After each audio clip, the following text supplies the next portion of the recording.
नमस्कार दोस्तों। सबसे पहले गवर्नमेंट को पता चल गया है कि they have messed with the wrong generation. जिस तरह से आप लोगों ने प्रोटेस्ट किया है एकदम पीसफुल तरीके से और जिस तरह से दबाव बना है, हो सकता है आज या कल में आपको, हमको, सबको इस्तीफा मिल जाएगा। लेकिन ये बात हम सबको भूलनी नहीं चाहिए कि हम यहाँ तक पहुँचे किस वजह से है। सिर्फ एक आदमी की वजह से नहीं।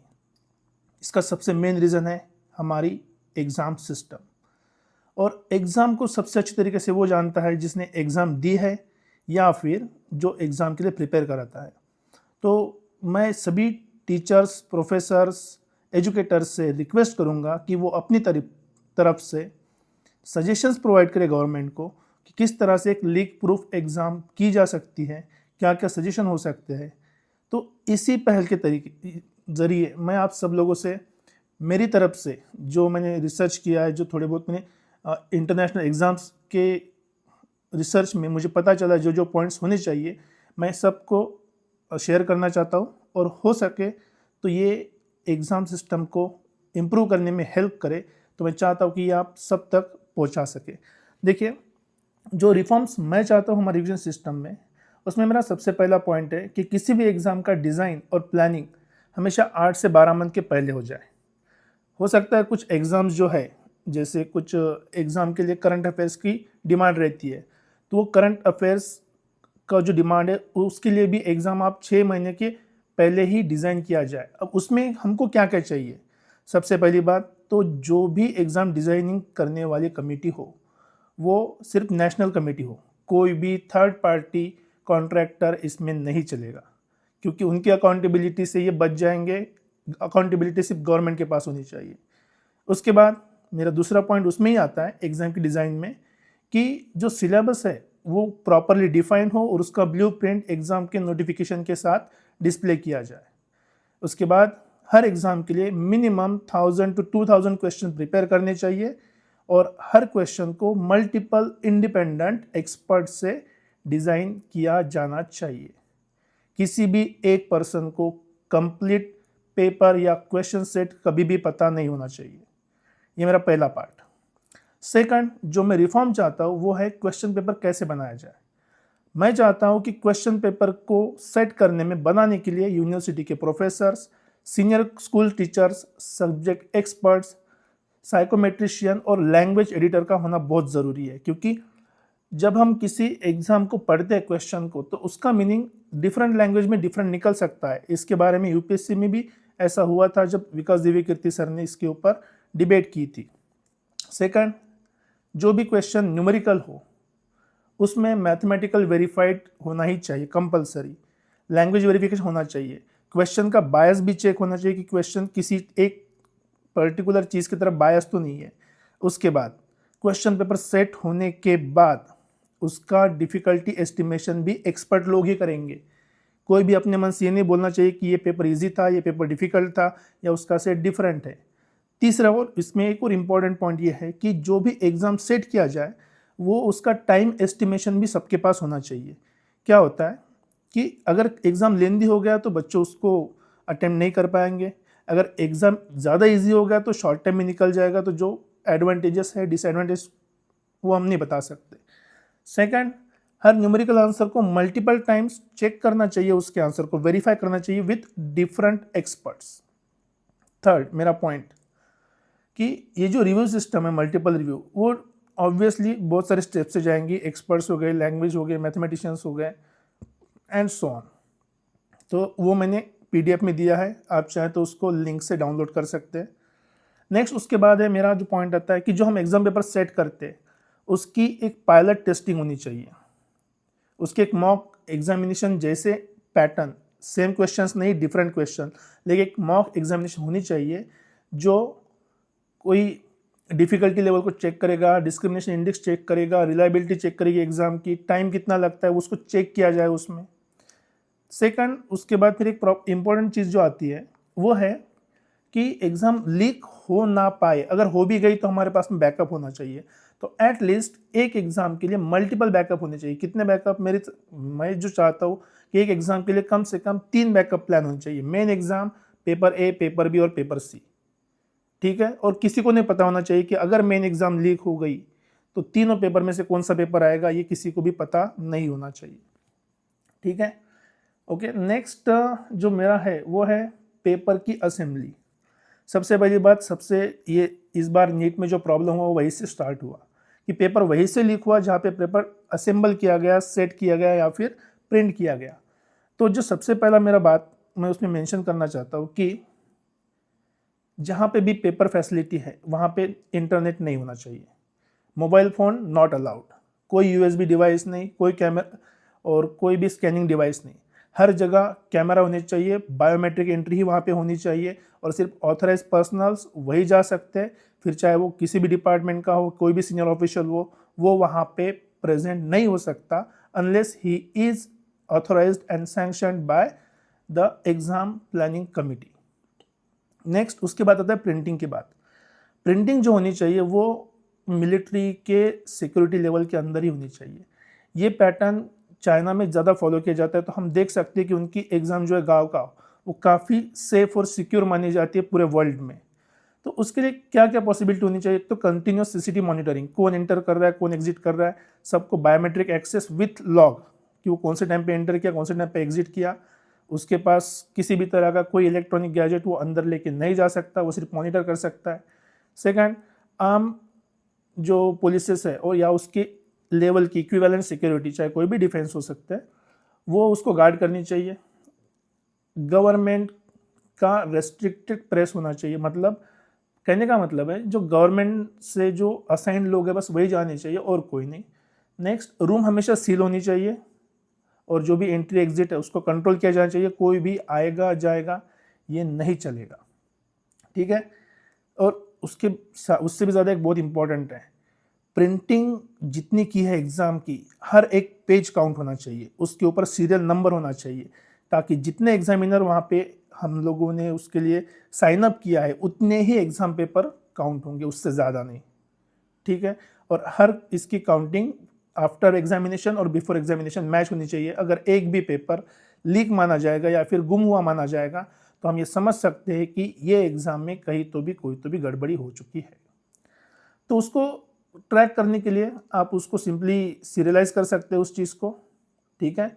हर पैकेज के ऊपर एक यूनिक आइडेंटिफायर, हर पैकेज के ऊपर जो एग्ज़ाम का सेट आता है उसके हर पैक के ऊपर एक यूनिक आइडेंटिफायर होना चाहिए। उसके ऊपर रीजन कोड होना चाहिए, कहाँ पे जाने वाला है, कौन से स्कूल में जाने वाला है। फिर उसके बाद कहाँ पे डिस्ट्रीब्यूट हुआ, कहाँ कहाँ पे वो पहुँचा हो, उसका एक रिकॉर्ड मेंटेन किया जाना चाहिए कि ये कंसाइनमेंट यहाँ पे आया, यहाँ से इस जगह पे डिस्ट्रीब्यूट हुआ और उसके बाद यहाँ से इस स्कूल तक गया। और हर मूवमेंट को हमको एक रजिस्टर में या फिर कंप्यूटर जनरेटेड लॉग में एक लॉग करके रहना चाहिए। उसके बाद जो आता है इंपॉर्टेंट पॉइंट वो है ट्रांसपोर्टेशन से। पेपर तैयार हो गया, उसके बाद ट्रांसपोर्टेशन। तो सबसे पहली बात तो एग्ज़ाम हमेशा एक सील्ड प्रूफ, एग्ज़ाम पेपर्स को सील्ड प्रूफ कंटेनर में ही ट्रांसपोर्ट करना चाहिए, ठीक है। उसके साथ जीपीएस ट्रैकिंग होनी चाहिए, पुलिस के एस्कॉर्ट्स होने चाहिए, कम से कम ड्यूअल लॉक सिस्टम होनी चाहिए। ड्यूअल लॉक मतलब जो यहाँ से लॉक करेगा वो डिफरेंट पर्सन होगा, जो वहाँ पे अंदर बैठेगा वो दूसरा होगा। और उसके बाद नेक्स्ट जो है इम्पोर्टेंट वो है कि जहाँ पे ये पेपर पहुँचे जाएंगे वहाँ पे एक अथॉरिटी होनी चाहिए जो उसको अनलॉक करेंगे और उसको कोड सिर्फ एग्ज़ाम के कुछ घंटे पहले ही मिलना चाहिए, उसके पहले नहीं। और ये पर्सन कभी भी डिसाइड नहीं होगा, जो वहाँ पे एग्जामिन का अपना हेड रहेगा एग्जामिनर, वही उसको बस एक्सेस कर पाएगा और उसके की से ओपन हो पाएगा। उसके बाद जहाँ पे उसको स्टोरेज करना पड़ेगा, ऑब्वियस है, क्योंकि सेंटर में एक दिन पहले पेपर पहुँच जाएगा, 2 दिन पहले पेपर पहुँचेगा, तो उसको स्टोर भी करके रखना है। तो ये जो स्टोरेज है ना वो भी 24 आवर्स सीसीटीवी के सर्वेलेंस के अंदर होना चाहिए। और जहाँ पे ये सीसीटीवी सर्वेलेंस में है वहाँ की लाइव फीड 360 व्यू उस एरिया का कंटिन्यूसली चलते रहना चाहिए, कभी भी वो ऑफ नहीं होना चाहिए। और उस लाइव फीड को पब्लिक चाहे तो एक्सेस कर सकती है या तो नहीं कर सकती है, ये पब्लिक के ऊपर छोड़ना चाहिए। उसके बाद अगर वहाँ पे कोई ब्रीच होने की पॉसिबिलिटी है तो ऑब्वियस है अलार्म सिस्टम, सिक्योरिटी पर्सनल और हमेशा की तरह कम से कम ड्यूअल की एक्सेस वहाँ पे होना चाहिए, कम से कम। उसके बाद पेपर डिस्ट्रीब्यूट हो गए, सेंटर पे पहुँच गए, अब आता है सेंटर की सिक्योरिटी की बारी। सबसे पहली बात, सेंटर पे स्टूडेंट्स को चेक सिर्फ वही लोग कर सकेंगे जो गवर्नमेंट से अप्रूव्ड है, जिनको वहाँ पे तैनात किया गया है, उनके पास उनकी प्रॉपर आइडेंटिटी होनी चाहिए और उनके पास एक लेटर होना चाहिए बाहर गवर्नमेंट के एग्ज़ाम सेंटर के बाहर कि इस एग्ज़ाम सेंटर में ये अथॉरिटी है जो यहाँ पे चेक कर सकते स्टूडेंट को। कोई भी आके उनको चेक नहीं कर सकता। उनके नाम और उनके साइन और जो डॉक्यूमेंट है, मेन इंपॉर्टेंट है डॉक्यूमेंट का कि कौन सा व्यक्ति है जो आपका साइन या फिर आपकी आइडेंटिफिकेशन स्टूडेंट की चेक कर सकता है। ठीक है, तो स्टूडेंट के इसमें भी क्या क्या चेक होना चाहिए जो मुझे लगता है, एक तो उनके आइडेंटिफिकेशन, ऑब्वियसली हॉल टिकट मिलेगा। फिर उनका वेरिफिकेशन, जैसे हम आधार करते हैं, पैन कार्ड हो सकता है, ड्राइविंग लाइसेंस हो सकता है, या फिर जो भी गवर्नमेंट उसके लिए प्रोवाइड करती है उसके इसमें नोटिफिकेशन में। उसके बाद मेटल डिटेक्टर होना चाहिए, जहाँ पे सिर्फ मेटल के कोई भी चीज़ लेके नहीं जानी चाहिए एक्सेप्ट पेन, पेंसिल और कुछ 2-3 चीज़ें जो ज़रूरी है। फिर जहाँ पे ज़रूरत है वहाँ पे कुछ AI असिस्टेड सर्विलेंस कर सकते हैं अगर पॉसिबल है तो। हमारे पास ईजीली एक्सेसिबल सेंटर होना चाहिए, सबसे इंपॉर्टेंट, क्योंकि इस बार हमने देखा कुछ लोगों को ऐसी जगह पे सेंटर मिले हैं जहाँ पे कोई पहुँच भी नहीं पाता टाइम पे, जो दिखता भी नहीं। तो सेंटर ईजिली एक्सेसिबल होना चाहिए, वहाँ पे ट्रांसपोर्ट की फैसिलिटी होनी चाहिए और साथ ही साथ में जो फ्रेश होने की फैसिलिटी रहती है, वाटर एंड वॉशरूम एक्सेट्रा, वो भी वहाँ पे अवेलेबल होनी चाहिए। नेक्स्ट है कि सेंटर के 500 मीटर के अंदर पॉसिबल होगा तो, फिर से बोल रहा हूँ पॉसिबल होगा तो, क्योंकि बहुत सेंटर सिटी के अंदर भी होते हैं। सेंटर के 500 मीटर के अंदर कोई भी पर्सन को अलाउ नहीं करना चाहिए एक्सेप्ट एग्जामिनर्स, स्टूडेंट्स एंड वहाँ के सिक्योरिटी ऑफिशियल्स। उसके बाद सबसे इस बार जो हमने देखा है कि सेकंड टाइम जब नीट की एग्ज़ाम हुई तो शायद कर्नाटक का न्यूज़ था कि एक बच्ची को आने में देरी हो गई तो उसको अलाउ नहीं किया गया। और उसका रीज़न क्या था कि उस जगह पे कहीं पे किसी पार्टी का या पॉलिटिशियन का कुछ तो भी चल रहा था, रैली वगैरह। तो ये कंपलसरी यहाँ पे होना चाहिए कि लेट एंट्री आप जब बोल रहे हो कि अलाउड नहीं है, तो सबसे पहला रूल भी यही होना चाहिए कि उस दिन, एग्ज़ाम के दिन, चाहे कोई भी गवर्नमेंट का काम हो या फिर चाहे कोई ऑर्गेनाइजेशन का काम हो या फिर कोई प्रोटेस्ट हो, जो भी हो, रैली हो, किसी भी चीज़ को परमिशन नहीं मिलनी चाहिए और किसी को रोड पे अलाउड नहीं करना चाहिए। नेक्स्ट, एग्ज़ाम के दिन पॉसिबल हो तो आप हॉलीडे दीजिए या फिर एग्ज़ाम ही हॉलीडे को रखिए, क्योंकि क्या होता है, पेरेंट्स को भी ट्रैवल करना पड़ता है, स्टूडेंट को भी ट्रैवल करना पड़ता है, तो उनके लिए वो ईजी हो जाएगा ताकि वो दूसरे दिन या तो उनका स्कूल ना मिस करें या उनका जॉब ना मिस करें। तो एग्ज़ाम पॉसिबली हॉलीडे के दिन ही रखना चाहिए।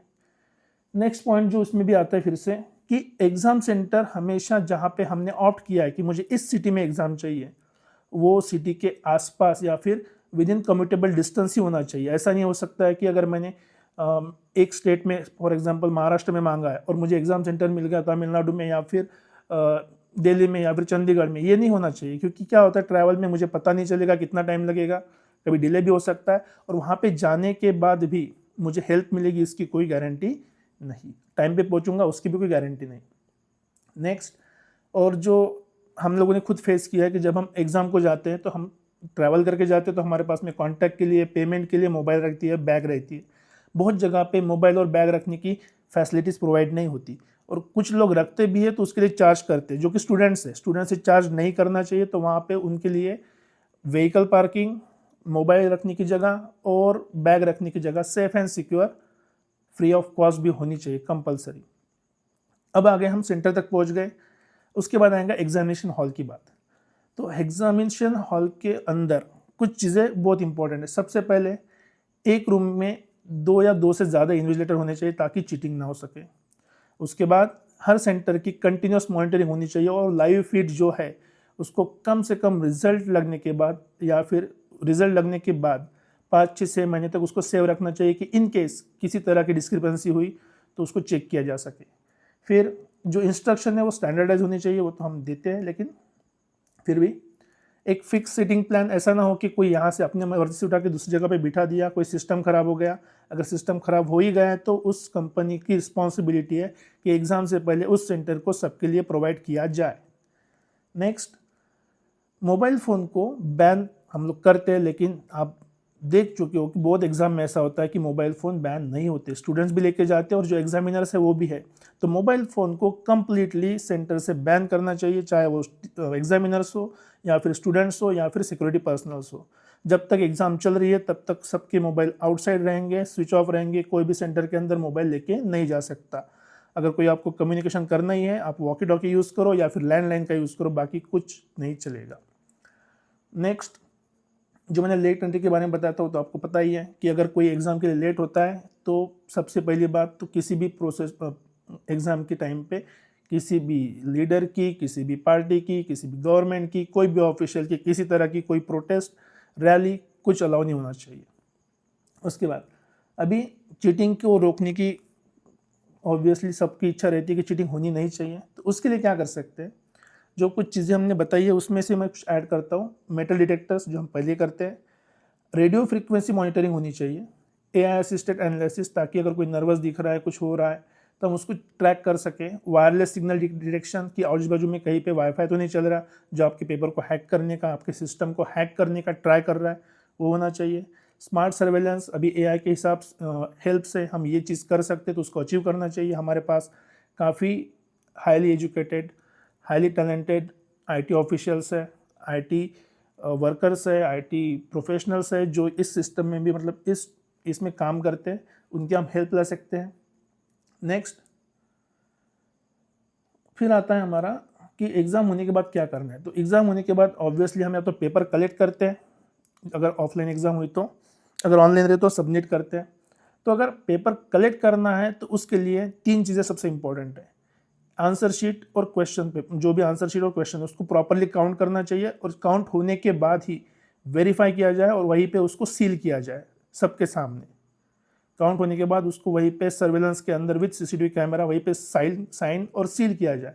और सिर्फ उतना ही नहीं, सील होने के बाद उस चीज़ को रिकॉर्ड करना चाहिए और उसके ऊपर फिर से बारकोड लगाना चाहिए कि ये इस सेंटर से, इस अथॉरिटी के अंदर साइन होके इसको ट्रांसपोर्ट किया जाने वाला है। ठीक है। और अगर ऑनलाइन की बात आई तो उसमें सबसे इंपॉर्टेंट 2 चीज़ें हैं कि जो ऑनलाइन एग्ज़ाम है उसकी आंसर की, उसकी एक आपकी खुद की एक आंसर शीट, आपको एक प्रिंट कॉपी हमेशा मिलनी चाहिए, ताकि आप बाद में उसको क्रॉस वेरीफाई कर सके कि आपके एग्ज़ाम में क्या क्वेश्चंस थे, क्या आंसर्स आए और उसका फिर रिजल्ट क्या आया। नेक्स्ट, और हाँ, एग्ज़ाम के बारे में वो भी बोलना चाहता हूँ कि एग्ज़ाम होने के बाद, रिजल्ट लगने के बाद, रिजल्ट छोड़ ही दो, सबसे पहले एग्ज़ाम लगने के बाद ही क्वेश्चन पेपर को 2 दिन के अंदर पब्लिकली डिस्क्लोज करना चाहिए, ताकि स्टूडेंट्स बाद में अपने एग्ज़ाम को रिव्यू कर सकते हैं कि उन्होंने कितना एग्ज़ाम ठीक से किया है, कितना रिजल्ट आ सकता है, कितना स्कोर वो एक्सपेक्ट कर सकते हैं। नेक्स्ट, कभी कभी जनरल एग्ज़ाम में, मैं ये जनरलाइज एग्ज़ाम की बात कर रहा हूँ, सिर्फ किसी एक पर्टिकुलर एग्ज़ाम की बात नहीं कर रहा, तो कभी कभी क्या होता है जनरलाइज एग्ज़ाम में किसी पहचान वाले को ज़्यादा नंबर देने के लिए कोई पहचान निकाल लेता है, कोई कुछ कर लेता है, तो उसको अवॉइड करने के लिए किसी भी कैंडिडेट का आपको नाम दिखना नहीं चाहिए, या तो उसको कोई कोड असाइन करो, बार कोड, या फिर कोई आईडी नंबर असाइन करो, जो कि आजकल मैक्सिमम एग्जाम में होता है। लेकिन किसी भी केस में आपकी आंसर की पे आपका नाम बिल्कुल नहीं होना चाहिए, सिर्फ सेंटर हो सकता है अगर वो चाहिए हो तो। मेरे हिसाब से तो सेंटर की भी ज़रूरत नहीं है, सब जो भी प्रोसेस है, जो भी स्टोरेज है, वो सभी सेंट्रलाइज्ड है, तो बिना सेंटर के लिखे हुए भी हम लोग बार कोड से उस पर्सन की इंफॉर्मेशन रिजल्ट के लिए स्टोर करके रख सकते हैं। उसके बाद आता है अभी जो सीबीएसई ने इस बार पेपर चेक करने में किया था 12th क्लास का, डिजिटल स्कैनिंग। तो सबसे पहली बात तो है, अगर डिजिटल स्कैन कर रहे हो तो हाईएस्ट रिजोल्यूशन में उसको स्कैन करना कंपलसरी है। जिसको भी आप कॉन्ट्रैक्ट देने का सोच रहे हो उससे रिक्वायर होना ही चाहिए, रिक्वायरमेंट की हाईएस्ट क्वालिटी में उसको स्कैन किया जाए। वो स्कैन कॉपी को कम से कम 3 से 5 साल तक परमानेंट रिकॉर्ड में रखना ही पड़ेगा, और हर रिकॉर्ड का मल्टीपल बैकअप होना चाहिए। उसके बाद उसकी इलेक्ट्रॉनिक डिस्ट्रीब्यूशन की, अगर चाहे कोई भी हो, पेरेंट हो या कोई स्टूडेंट हो या फिर कोई टीचर भी हो, जिसको उसके रिजल्ट से सेटिस्फैक्शन नहीं होता हो, वो उसको कभी भी उसको रिक्वायर करके ऑथेंटिक करके चेक कर सकता है। उसके बाद ये अगर रिजल्ट आता है तो किसी भी रिजल्ट के बाद या फिर एग्ज़ाम के बाद ही आंसर की का डिक्लेरेशन 2 दिन के अंदर होना चाहिए, ताकि स्टूडेंट इस चीज़ को चेक करके कि उनका रिजल्ट कितना आ सकता है। अगर कोई ग्रीवेंसेस है तो वो वहाँ पे भी जाके उसको जल्दी से जल्दी एड्रेस कर सकते हैं, और जो भी रिड्रेसल्स और ग्रीवेंसेस है वो 15 दिन के अंदर कंप्लीट होना चाहिए। उसके बाद डबल मार्किंग सिस्टम, ये उन चीज़ों के लिए जो जैसे यूपीएससी जैसे एग्ज़ाम है या फिर मेंस जैसे एग्ज़ाम है जहाँ पे हमको आंसर राइटिंग करनी पड़ती है। तो सबसे इम्पोर्टेंट चीज़ है कि एक क्वेश्चन को कम से कम 2 लोग चेक करने चाहिए। अब इसका मतलब क्या है, एक पर्सन पूरा पेपर कभी भी चेक ना करे, रैंडमली कोई 4-5 क्वेश्चन वो पर्सन चेक करे, फिर दूसरा पर्सन बचे हुए क्वेश्चन चेक करे। इससे क्या होगा कि किसी तरह का बायस नहीं होगा। और सेकंड बात, चेक होने के बाद भी अगर उस जो एग्जामिनेशन के चेक होने के बाद भी जो क्वेश्चन चेक हुए हैं उसको फिर से किसी और पर्सन से वेरीफाई करना चाहिए कि जो नंबर्स दिए हैं या जिस तरह से उसको चेक किया गया है वो ठीक से किया है या नहीं। फिर अगर सपोज रिजल्ट के बाद कभी कभी मार्क्स में डिफरेंस आ गया, फॉर एग्जांपल अगर 2 चेकर्स है हमारे पास में, पहले चेकर ने एक क्वेश्चन को 10 में से 5 मार्क दिए और दूसरे ने 8 मार्क दिए, तो 10 में से 3 मार्क का डिफरेंस बहुत ज़्यादा हो जाएगा। तो इस केस में हम क्या बोलेंगे कि जो टॉलरेंस लिमिट है 1 या 2 नंबर्स की, उससे ज़्यादा मार्क्स में डिफरेंस आ रहा है, तो इस केस में वैसे एग्जाम को या वैसे क्वेश्चन को कोई बड़ा सीनियर एग्जामिनर उसको रिव्यू करें। ठीक है, अब ये हो गया। उसके बाद आएगा हम रिजल्ट की बारी। जब रिजल्ट आएगा तो सबसे पहले रिजल्ट पब्लिकेशन करने से पहले चेक किया जाए कि सभी पेजेस, सभी आंसर कीज, सभी स्टूडेंट्स के आंसर्स काउंटेड है या नहीं, कुछ मिसिंग तो नहीं है, उसमें कोई कैलकुलेशन एरर्स तो नहीं है, डाटाबेस में आपकी एंट्री हुई है या नहीं है, कुछ छूटा या नहीं, ये सब चेक करना चाहिए। उसके बाद ही रिजल्ट का पब्लिकेशन या वेरिफिकेशन होना चाहिए। उसके बाद रिजल्ट आने के बाद स्टैटिस्टिकल क्वालिटी कंट्रोल हमेशा ही करना चाहिए। एवरेज मार्क्स कितने हैं, स्टैंडर्ड डेविएशन कितना आ रहा है, डिस्क्रिमिनेशन कितना आ रहा है, डिफ़िकल्टी लेवल कितनी जा रही है, मार्क्स की कंसिस्टेंसी है या नहीं, और सभी चीज़ें ये रिकॉर्ड के बाद कम से कम 2 महीने के अंदर जनरल पब्लिक को एक्सेसिबल होनी चाहिए। अगर किसी एग्जामिनेशन में आपको अनयूजुअल पैटर्न्स दिखते हैं, फॉर एग्जांपल लास्ट टाइम बहुत लोगों ने ऐसे पॉइंट आउट किया है, मैं एलिगेशन नहीं लगाता, बहुत लोगों ने पॉइंट आउट किया है कि जेईई के एडवांस के एग्ज़ाम में ऐसा हुआ है कि बच्चों ने सीधा जंप किया 2 to 3 times in their marks, 22, 23, 50 से लेकर सीधा 140, 160 तक जाके उनका रिजल्ट जंप हुआ है। तो ये जो जंप है ये क्या है, डिस्क्रिपेंसी है, ये अनयूजुअल पैटर्न है। अगर ये अनयूजुअल पैटर्न ट्रिगर होता है तो उसको भी इन्वेस्टिगेट करना चाहिए। और लास्ट जो मेरी तरफ से एक और पॉइंट उसमें आता है कि रिजल्ट जो है उसको कंट्रोल मैनर से डिस्प्ले करना चाहिए। Subject wise result, total score, provisional ranking और कट ऑफ के बाद एलिजिबिलिटी क्राइटेरिया सभी प्रॉपरली मेंशन होना चाहिए, जो नॉर्मली होता ही है, लेकिन वो रिजल्ट के टाइम ही मेंशन होगा तो सही रहेगा। बहुत बार क्या होता है, रिजल्ट लगने के बाद हम सोचते रहते हैं कि इस बार कट ऑफ कितना लगेगा। हम आपको एक महीने तक या 2 महीने तक टाइम दे रहे हैं रिजल्ट लगाने के लिए, तो उसमें आप ये सब चीज़ें ऑब्वियसली कंप्लीट कर सकते हैं। ठीक है, और जो लास्ट पॉइंट है, अब इतना सब प्रोसेस के बाद भी पॉसिबिलिटी कुछ ना कुछ गलत हो सकता है, तो अगर कोई भी डिस्क्रिपेंसीज आती है क्वेश्चंस में या आंसर्स में, तो उस चीज़ की तो उस चीज़ का कॉस्ट सिर्फ गवर्नमेंट बेयर करेगी, पेरेंट्स या टीचर नहीं, क्योंकि गलती आपकी तरफ से हुई है, हमारी तरफ से नहीं। तो ये सब मेरी तरफ से सजेशन है एग्ज़ाम को एक अच्छा, सेफ और ट्रांसपेरेंट बनाने के लिए, ताकि टैलेंट कभी भी इस चीज़ से ना हारे कि उनको एग्ज़ाम ठीक से नहीं देना पड़े। मैं सभी से रिक्वेस्ट करता हूँ, टीचर्स से, एजुकेटर्स से और प्रोफेसर्स से